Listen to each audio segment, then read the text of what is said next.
Good morning, everyone. So I thought you'd just like to join us on our heart ring sew along. This will go with the kit.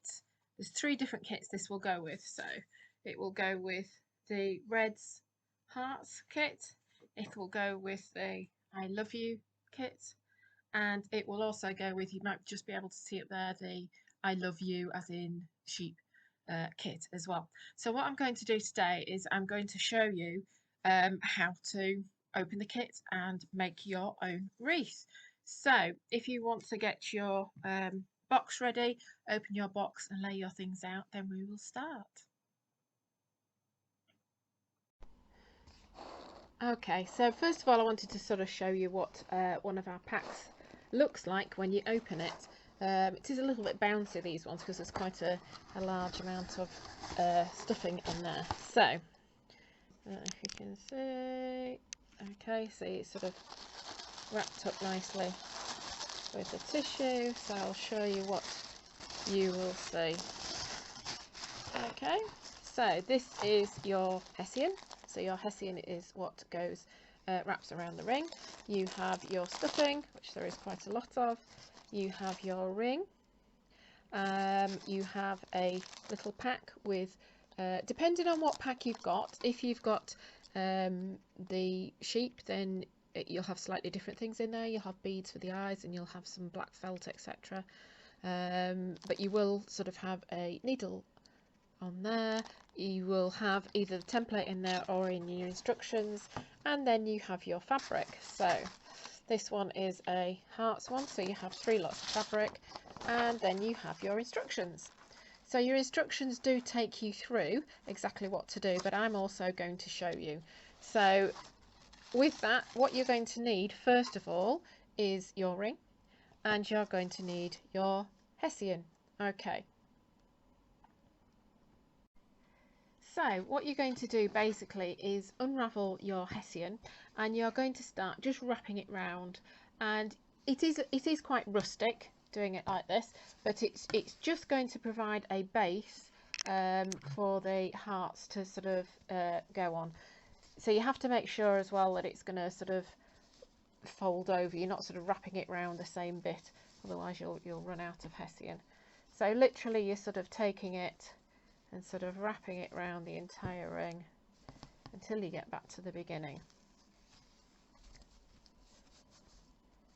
And as I say, this is more just to give you something to actually sort of stitch you know, your hearts or your sheep onto, or your chickens as well, because we're doing a chicken one.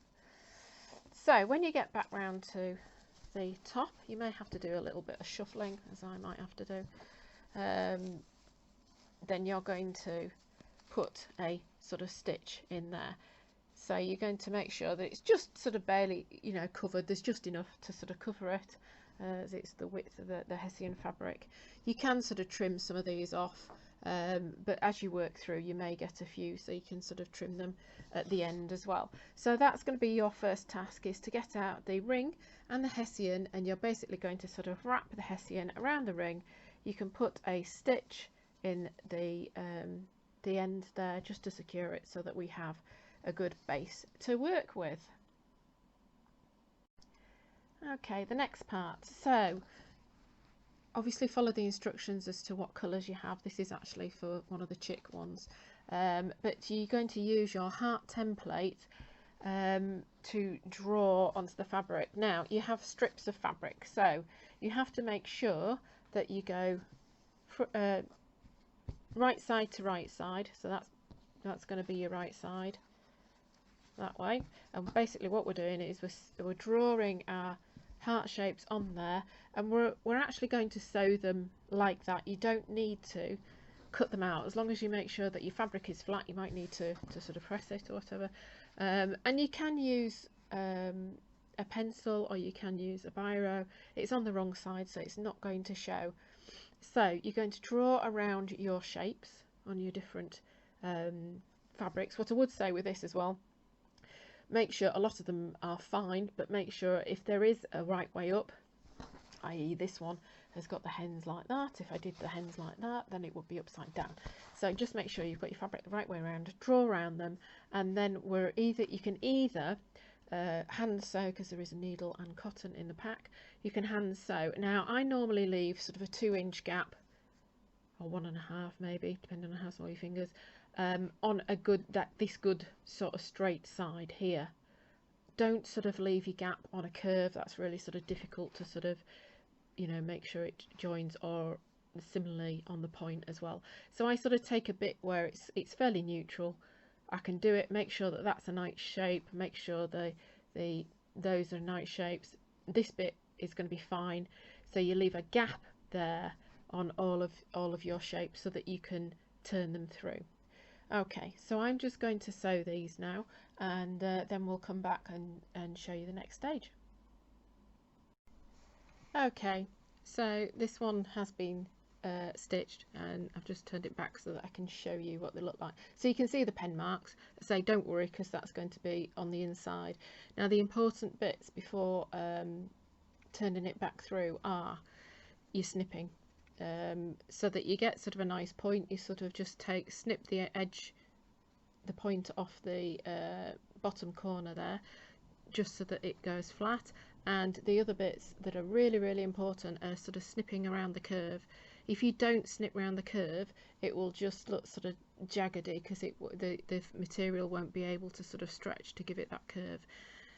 And into the point, you're going to snip quite close to, not obviously cutting any stitching, otherwise you will end up having to sort of repair it. But you have to sort of snip round these. I might snip that a bit more actually, because as I say, if you don't snip it, it won't sort of stretch around the curve and give a nice shape, which is sort of what you want. Okay, so once you've done your snipping, what you're going to do is then sort of turn it through.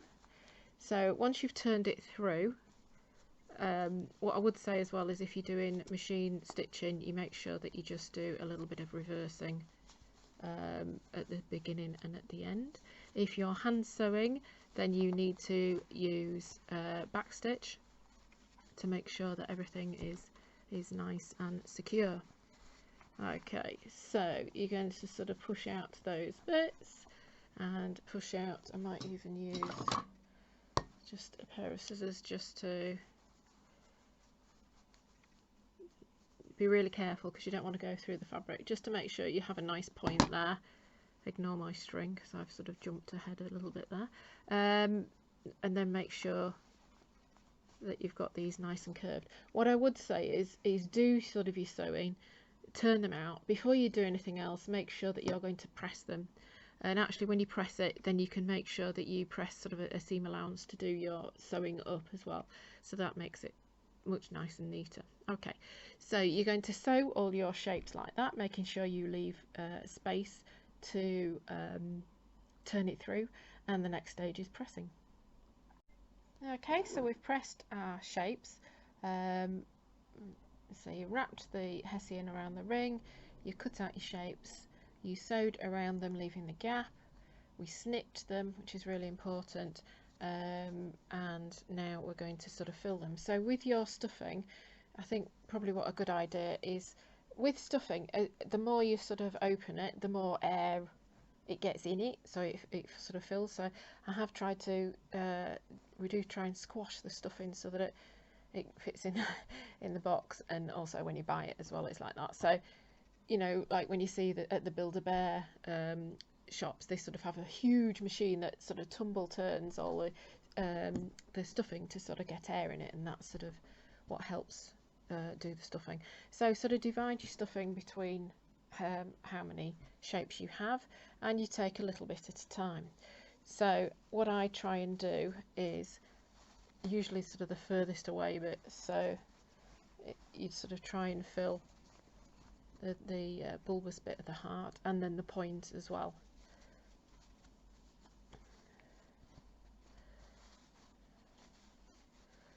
As I say, ignore mine because I've just skipped ahead a bit there. It's just really to sort of give it a little bit of shape. If you cram them too full, you know, they won't look quite as nice shape on the ring if they're sort of just padded lightly to give them some shape, so you can see that they are a heart shape, and that little bit of stuffing just gives them a bit of definition. If you overstuff them, it sort of distorts that shape.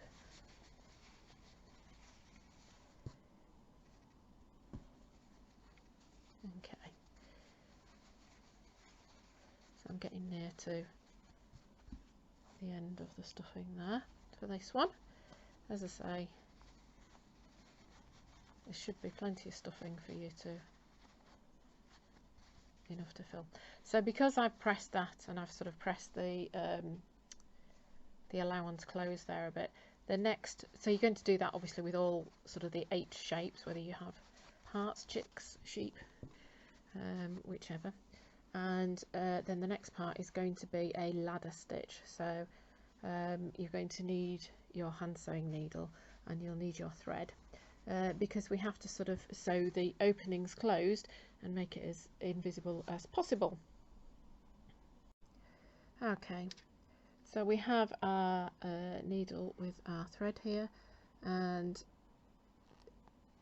it doesn't actually matter whether it is the same colour or a contrast, because when you do the ladder stitch it should be fairly invisible. You may have to bear with me on this because I'm sort of trying to do it at a funny angle, so that you can see it. So a ladder stitch is basically you're going to do a stitch on this side, a stitch on that side, stitch on this side, stitch on that side, stitch on this side, stitch on that side, all the way along, and then when you get to the end you should be able to pull it, and all those little stitches pull the opening closed.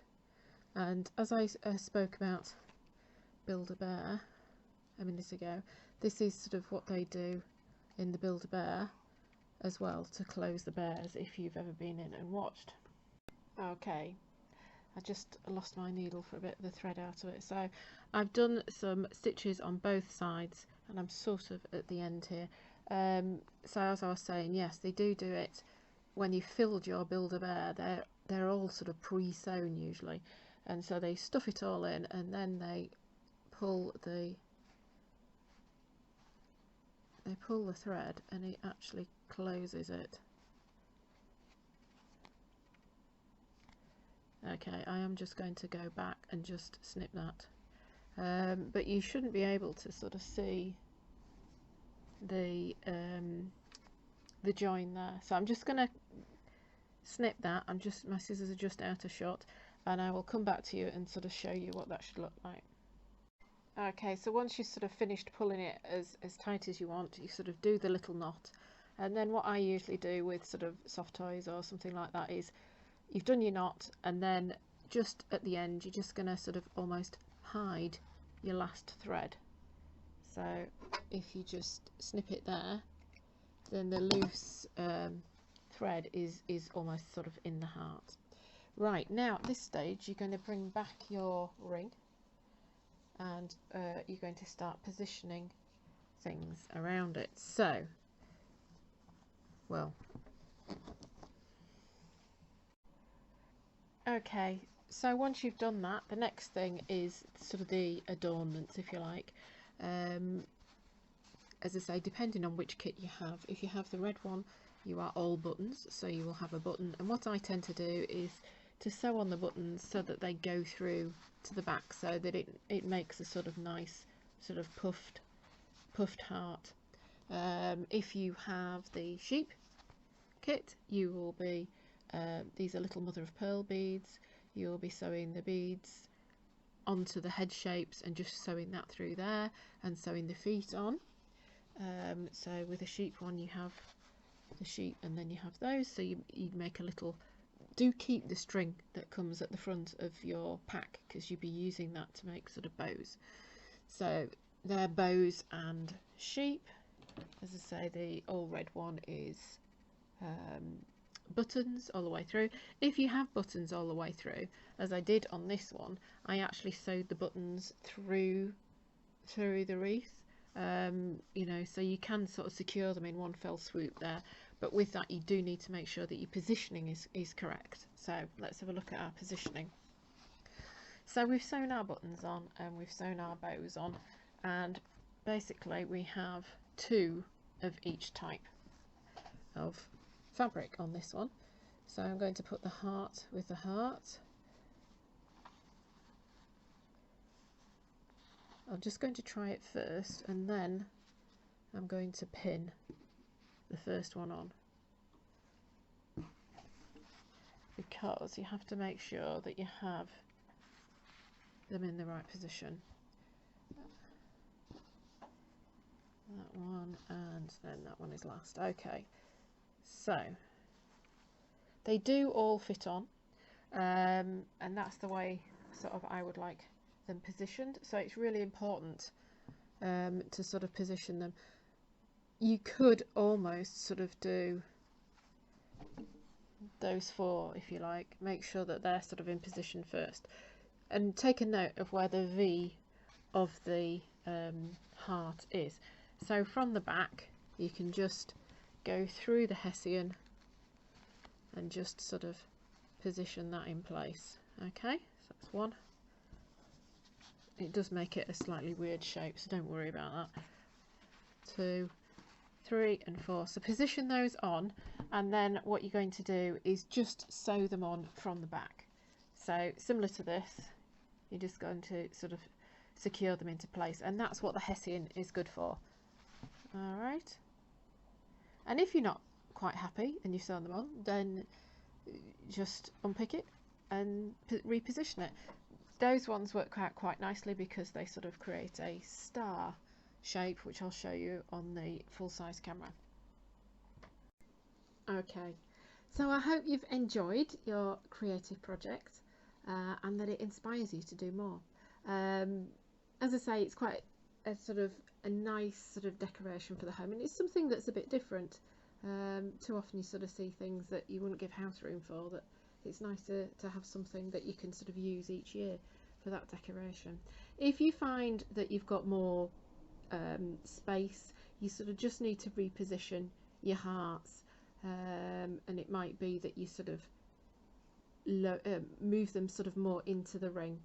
Okay, so the 8 hearts is absolutely fine, and it makes for a nice sort of symmetrical ring as well. Do hope you've enjoyed it. Please let me know, you know, and like it if you have enjoyed it. If you need any help, then contact me. You can email me on thewoodcottagecrafts@gmail.com, or you can get to us through the website as well. And if you fancy having a go at it, or you think you know a friend who is a beginner craft who would love to make it, then have a look on our website or on our Etsy. Okay, happy Valentine's Day. Bye.